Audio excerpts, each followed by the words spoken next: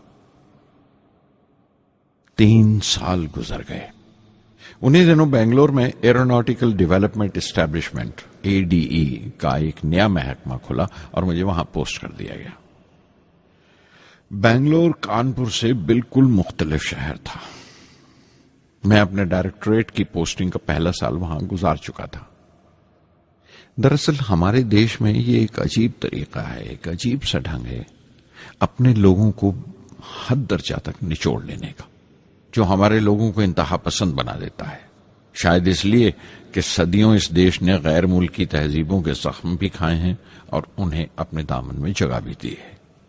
الگ الگ حکمرانوں سے وفا کرتے کرتے ہم اپنی حیثیت، اپنی یکتائی کھو بیٹھے ہیں، بلکہ ہم نے ایک اور ہی قسم کی خوبی پیدا کر لی ہے کہ ایک ہی وقت میں رحم دل بھی ہیں اور بے رحم بھی، حساس بھی ہیں اور بے حس بھی، جتنے گہرے ہیں اتنے ہی سطحی۔ اوپر سے دیکھو تو ہم بڑے خوش رنگ اور خوبرو نظر آتے ہیں، لیکن کوئی غور سے دیکھے تو اپنے حکمرانوں کی ایک بے ڈھب نقل سے زیادہ کچھ نہیں ہے۔ میں نے کانپور میں کلے میں دبائے ہوئے پان والے نواب واجد علی شاہ کے نقلچی بہت دیکھے ہیں، اور بنگلور میں فرنگیوں کے انداز میں کتے کی زنجیر تھامے ٹہلتے ہوئے صاحبوں کی کمی نہیں تھی۔ بنگلور میں رہ کر میں رامیشورم کی سکون اور گہرے شانت واتاورن کے لیے ترستا تھا۔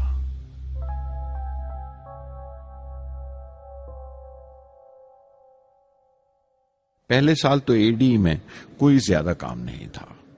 ایک پروجیکٹ ٹیم بنائی تھی کہ 3 سالوں میں ایک سودیشی ہاور کرافٹ تیار کریں، اور وہ وقت سے پہلے تیار ہو گیا۔ نندی اس کا نام رکھا گیا، شیو کی سواری کے آدھار پر۔ اس کا ڈیزائن ہماری امید سے زیادہ اچھا تھا، لیکن میں سخت مایوس ہوا جب آپسی کنٹروورسیز کی بنا پر سارا پروجیکٹ بالائے طاق رکھ دیا گیا، بند کر دیا گیا۔ Professor MGK Menon, Tata institute of fundamental research کے ڈائریکٹر، ایک روز اچانک ہی ہماری جانچ پڑتال کو آ پہنچے۔ نندی کا ذکر نکلا، مجھ سے پوچھ تاچھ کرتے ہوئے انہوں نے خواہش ظاہر کی ایک 10 منٹ کی اڑان کے لیے۔ اس کے 1 ہفتہ بعد کی بات ہے، مجھے انکوسپار سے بلاوا آ گیا، the Indian committee for space research. میں بمبئی چلا گیا راکٹ انجینئر کی پوسٹ کے لیے انٹرویو دینے۔ میرا انٹرویو لینے والے ڈاکٹر وکرم سارا بھائی اور پروفیسر MGK مینن کے علاوہ مسٹر سراف تھے، جو اس وقت ایٹمک انرجی کمیشن کے ڈپٹی سیکرٹری کے عہدے پر تھے۔ ڈاکٹر سارا بھائی کی گرم جوشی نے پہلی ہی ملاقات میں میرا دل موہ لیا۔ اگلے ہی دن مجھے خبر مل گئی کہ میں چن لیا گیا۔ مجھے انکوسپار میں راکٹ انجینئر کی حیثیت سے شامل کر لیا گیا تھا۔ سن 1962 کے دیرینہ حصے میں کہیں انکوسپار نے تھمبا میں ایکویٹوریل راکٹ لانچنگ اسٹیشن بنانے کا فیصلہ کیا۔ تھمبا کیرلا میں تریویندرم سے پرے ایک دور دراز کے اونگتے سے گاؤں کا نام ہے۔ ہندوستان میں یہ ماڈرن راکٹ بیسڈ ریسرچ کی ایک دبی سی ابتدا تھی، ہلکی سی شروعات۔ اس کے فوراً بعد ہی مجھے 6 ماہ کے لیے امریکہ بھیج دیا گیا، ناسا میں راکٹ لانچنگ کی ٹریننگ کے لیے۔ جانے سے پہلے میں تھوڑا سا وقت نکال کر رامیشورم گیا۔ میرے ابا میری اس کامیابی کے لیے بہت خوش ہوئے اور مجھے اسی مسجد میں لے جا کر شکرانے کی نماز ادا کی۔